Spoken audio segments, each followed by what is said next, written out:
Good morning बच्चों। आशा करती हूँ आप सभी स्वस्थ होंगे, अपने थर्ड मंथली एग्ज़ाम की तैयारी करते होंगे। आज हम लोग एक नया चैप्टर पढ़ते हैं, लागत की अवधारणा। ठीक ना? व्यष्टि अर्थशास्त्र के अंतर्गत, माइक्रो इकोनॉमिक्स के अंतर्गत ये कॉन्सेप्ट ऑफ कॉस्ट। तो देखिए, लागत का मतलब होता है कि जो भी हम लगाते हैं,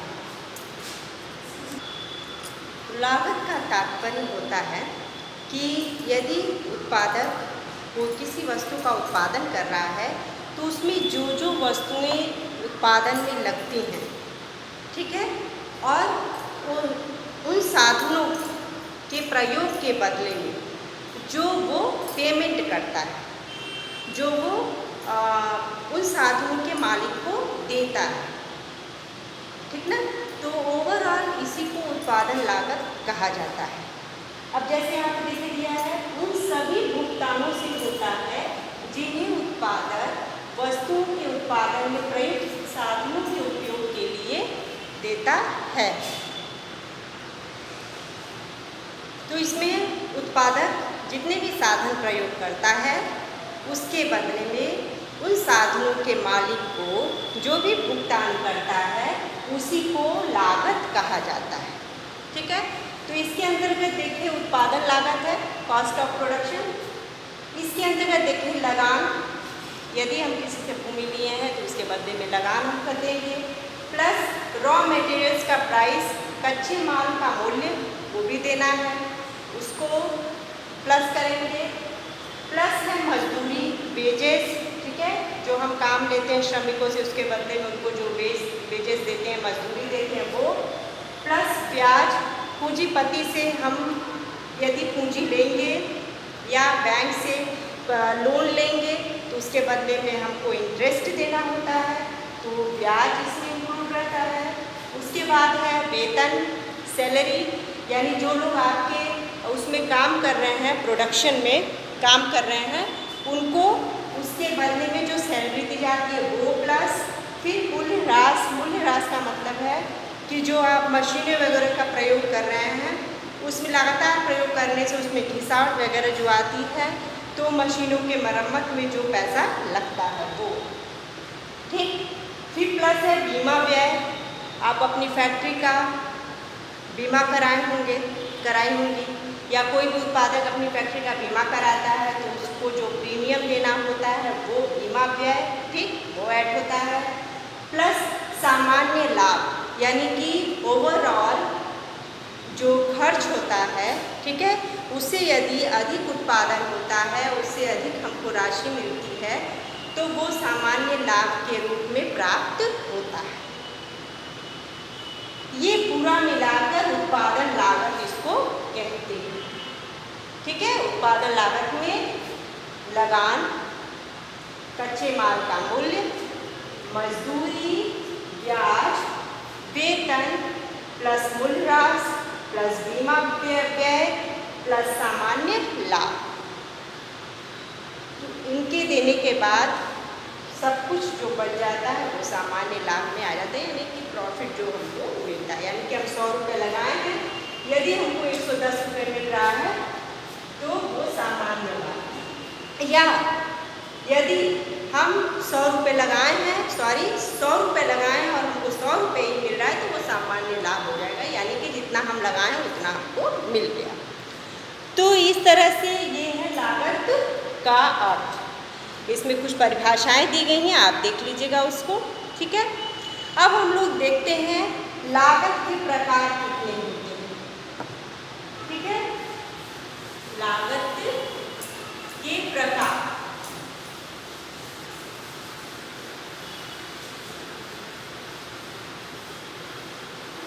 मतलब किस किस रूप में हम लागत देते हैं।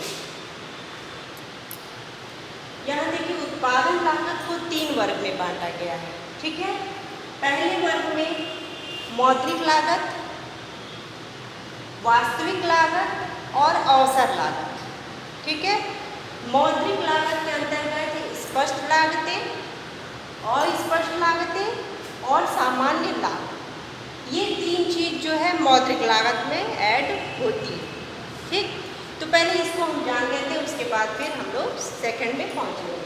तो मौद्रिक लागत का अर्थ होता है जब कोई उत्पादक, ठीक है, बाहरी वस्तुओं को या बाहरी साधनों को लगाता है और उसके बदले में उसको मुद्रा के रूप में पेमेंट करता है, तो उसको मौद्रिक लागत कहते हैं।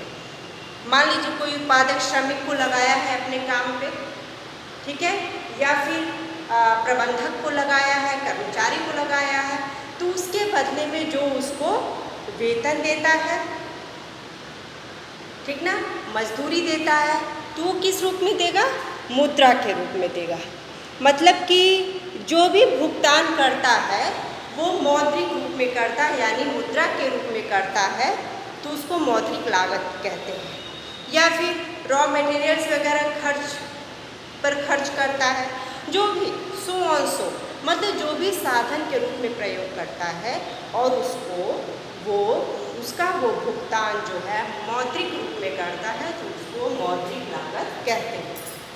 मौद्रिक लागत में 3 प्रकार की लागतें हैं: स्पष्ट लागत, अस्पष्ट लागतें और सामान्य लागत। देखिए, स्पष्ट लागत में ये है कि बिल्कुल आपको देना अनिवार्य होता है।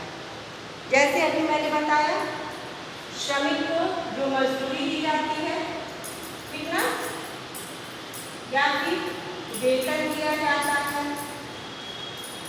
ये सब, ठीक है। स्पष्ट लागत में इसमें नगद भुगतान होती है, यानी श्रमिकों को उनके श्रम के बदले में मजदूरी दिया जाता है या उनकी सेवाओं के बदले में उनको जो नगद भुगतान किया जाता है, वो होता है आपका स्पष्ट लागत। इसके अंतर्गत 3 मदें आती हैं, 3, ठीक है।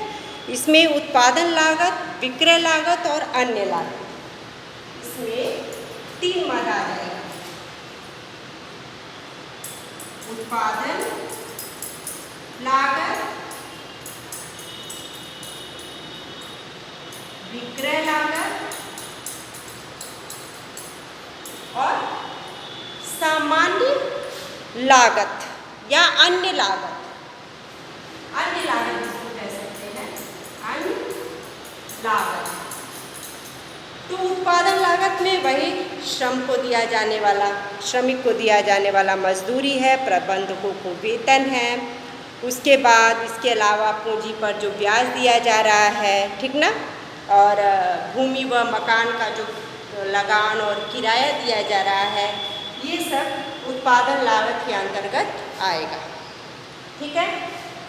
विक्रय लागत में जो विज्ञापन पर, प्रचार पर लोग अपने प्रोडक्ट का विज्ञापन करते हैं, प्रचार करते हैं ना, उस पर जो खर्च आता है, तो वो विक्रय लागत के, बिक्री लागत या विक्रय लागत के अंतर्गत आता है। फिर है अन्य लागत। अन्य लागत में इसमें जो बीमा पर व्यय मैंने बताया था, प्रोड्यूसर ने जो अपनी फैक्ट्री का बीमा कराया, उस पर जो प्रीमियम देता है, उस पर व्यय जो होता है वो अन्य लागत में है। अपनी फैक्ट्री के सुरक्षा से संबंधित लोगों को देता है पैसा, उसमें जो वो लागत लगाता है, तो सुरक्षा पर व्यय, तो ये सब अन्य लागत में। इसके अलावा जो अपने फैक्ट्री के रख रखाव के लिए जो भी काम करता है, जिसके लिए वो भुगतान करता है, तो उसको अन्य लागत की श्रेणी में रखा जाता है, ठीक है। 3 प्रकार का हो गया। उत्पादन लागत, मतलब जितने भी हम सब लागत लगाते हैं, जो हमने बताया था उत्पादन लागत के अंतर्गत, हाँ, cost of production equal to क्या क्या था? लगान, मजदूरी प्लस वेतन प्लस ब्याज प्लस मूल्यह्रास प्लस कच्चे माल का मूल्य, ठीक ना, और फिर है सामान्य लाभ। ये सब था जितने भी, वो सब मिला के उत्पादन लागत कहलाता है। तो मतलब इन सब को जब देने के बाद भुगतान जो किया जाता है वो उत्पादन लागत के अंतर्गत आता है। विक्रय लागत में हमने बता दिया है, जो प्रचार वगैरह पर खर्च किया जाता है, एजेंटों पर खर्च किया जाता है कमीशन के रूप में, ठीक है, वो सब आपका विक्रय लागत के अंतर्गत होता है। और अन्य लागत में बीमा पर व्यय, सुरक्षा पर व्यय और जो भी रख रखाव प्रोड्यूसर करता है उस पर जो खर्च वो करता है उसको अन्य लागत की श्रेणी में रखते हैं। ठीक है, तो इस तरह से ये हो गया आपका मौद्रिक लागत। तो ये सब नगद भुगतान किया जाता है मुद्रा के रूप में या द्रव्य के रूप में। द्रविक लागत भी इसको कहते हैं, मौद्रिक लागत भी कहते हैं और मॉनेटरी कॉस्ट भी इसको कहा जाता है। ठीक, अब है अस्पष्ट लागत। अस्पष्ट लागत में यह है कि ऐसी लागत जो स्पष्ट नहीं होती है। उत्पादक कितना खर्च कर रहा है, कहाँ से खर्च कर रहा है, कुछ स्पष्ट नहीं होती, तो उसको अस्पष्ट लागत की श्रेणी में रखा जाता है। जैसे उत्पादक ने अपना उत्पादन कार्य शुरू किया, जो अपनी पूंजी उसने लगाया, ठीक ना, अपनी पूंजी लगाया।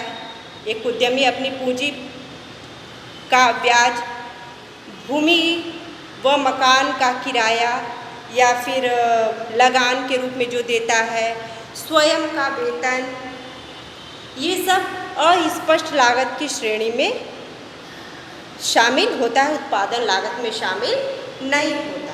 मतलब जो उद्यमी या उद्योगपति जो अपने पे खर्च करता है या अपना जो पूंजी वगैरह लगाता है, वो सब जो है आता है अन्य लागत अस्पष्ट लागत की श्रेणी में, जिसकी कोई गिनती नहीं होती।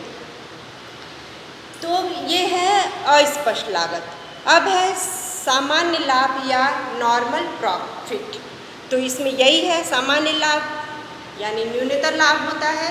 जितना हम पूंजी लगाते हैं उत्पादक में, यदि हमको उतना ही मिल रहा है तो ये सामान्य लाभ की श्रेणी में आता है। तो इसमें तीनों चीज़ें मिल जाती हैं। ठीक है, सामान्य लाभ में सामान्य लाभ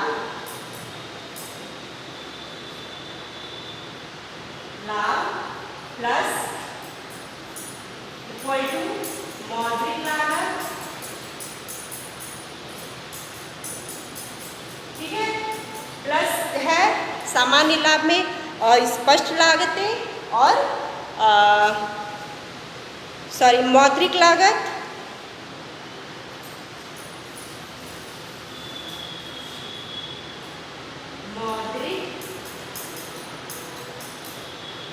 लागत इक्वल टू स्पष्ट लागतें प्लस अस्पष्ट लागतें प्लस है सामान्य लाभ। ये सब मिला के आपका हो जाता है मौद्रिक लागत। ठीक है, जिसमें प्रोड्यूसर या उद्यमी जो है अपना लगाता है मुद्रा के रूप में। अब है वास्तविक लागत। बी है, पहले का ए मौद्रिक लागत हो गया, अब बी है वास्तविक लागत, रियल कॉस्ट जिसको कहते हैं। रियल कॉस्ट का मतलब है कि उद्यमी कोई भी उद्योग शुरू करता है तो कई प्रकार के त्याग करता है, परिश्रम करता है ना, कष्ट सहता है। ये सब एक्चुअल जो कॉस्ट होता है या रियल कॉस्ट होता है वो होता है, जिसको उद्यमी अपने उद्योग को बनाए रखने के लिए करता है। ठीक है, इसमें वस्तु के उत्पादन में इसको एक तरह से सामाजिक लागत भी कहते हैं, जो कि वस्तु के उत्पादन में उद्यमी लगाता है, कई प्रकार के कष्ट सहता है ना, बहुत सारी चीज़ों का त्याग करता है, मेहनत करता है, परिश्रम करता है, तब जाके एक उद्योग की, एक फैक्ट्री की स्थापना होती है, इस्टेब्लिश होता है। तो उसको वास्तविक लागत की श्रेणी में रखा गया है। यानी कि ये मौद्रिक लागत मुद्रा से संबंधित है और वास्तविक लागत जो है हमारे त्याग, कष्ट और परिश्रम से संबंधित है। अब ये अवसर लागत, अपॉर्चुनिटी कॉस्ट जिसको कहा जाता है, अवसर लागत। तो इसमें ये है कि जो उद्यमी होता है, ठीक ना, उद्यमी किसी भी उद्योग में बने रहने के लिए वो कई अवसरों का त्याग करता है, ठीक ना, कई अवसरों का त्याग करने के बाद वो किसी एक उद्योग में बना रहता है, जिसके कारण वो आगे बढ़ता है। इसको देखिए वैकल्पिक लागत भी कहा जाता है और इसको जो स्थानांतरण लागत भी कहा जाता है। एक उदाहरण के रूप में देखिए, एक कृषक है, किसान है, ठीक है, अपनी भूमि पर वो गेहूँ, चावल, जौ सब उगा सकता है, लेकिन वो चावल और जौ या गेहूँ और जौ के अवसर को छोड़कर, क्योंकि उसको लग रहा है कि जब हम गेहूँ का उत्पादन अपनी भूमि पर करेंगे तो वो ज़्यादा उपज देगी, तो वो किस चीज़ का परित्याग किया उसने? चावल और जौ को बोने से वो हट गया, दूर हट गया, उसका परित्याग कर दिया।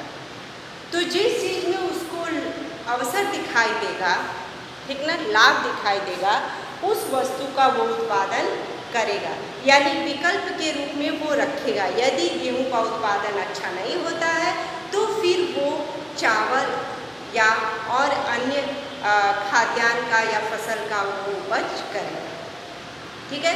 तो इस तरह से ये आपका जो है ए श्रेणी में मौद्रिक लागत हो गया, वास्तविक लागत है और अवसर लागत है।